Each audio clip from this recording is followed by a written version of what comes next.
Welcome to Primetime with Blanca and Moneypenny. For those of you who don't watch our show very often, we tend to focus on the attentive public. You know, those people who focus carefully on public affairs and politics. Today we will be discussing the presidential candidates that will be participating in the caucus tomorrow. Today we have two very special guests joining us, 2020 presidential candidate Vinnie Soren and vice presidential candidate Jess Hollings. So, Mr. Soren, what are your campaign strategies? Well, one of our strategies would be we're trying to balance the ticket with my vice president here because her views are more moderate. So we're hoping to get votes from the independent leaners and the pure independents. And hopefully that'll help us beat the incumbent. But also we're trying to close the gender gap more and get votes from men and women alike. We're trying to beat the incumbent, who is the former president, and he lost a safe seat because of the party. He wasn't following his party platform or his ideological beliefs that they used to follow.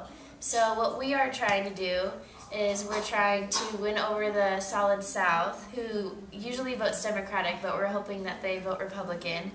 And we're hoping that they change their party identification, and that will actually result in a realigning election.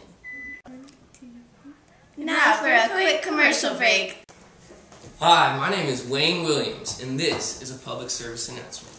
Reaching out to all demographics across the United States regarding suffrage and your right to vote. We highly recommend you to disregard all of your political efficacy, knowledge, and that you have gained through your political socialization in the United States, and participate in a straight ticket vote for the Republican Party to put our friend Vinnie in office for the United States President. You suck it. So, how have you financed your campaign?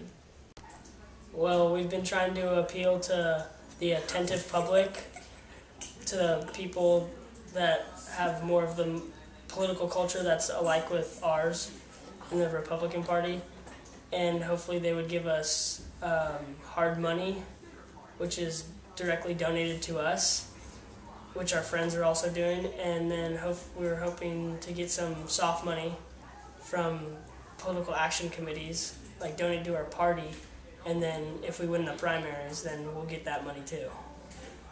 What is your position on fixed terms? Do you think you'll be able to make a difference in 4 years? Well, I don't feel like there's much you can get done in a 4-year term, but I'm hoping to get a lot of Republican congressmen elected through the coattail effect by them using the same party identification as me, and hopefully they can help me get a lot of legislation passed and we can do more. But I don't feel like there should be a fixed number of terms, because if we have a direct election and the people continue to directly elect that person as president, then they should be able to stay in office. So, Mr. Soren, earlier you mentioned that you're planning on gaining votes from pure independents and independent wieners. Does this mean that you're going to do a Blanca primary, or what is your game plan? The Republicans are having an open primary, which will allow the independents to be involved in our primary, which will hopefully get us their vote in the general election, while the Democrats are having a closed primary, which will cut everyone not in their party off. So there you have it. Everyone has their own political cultures, and I'm very eager to find out how the election will turn out and how the indecisive swing states will vote.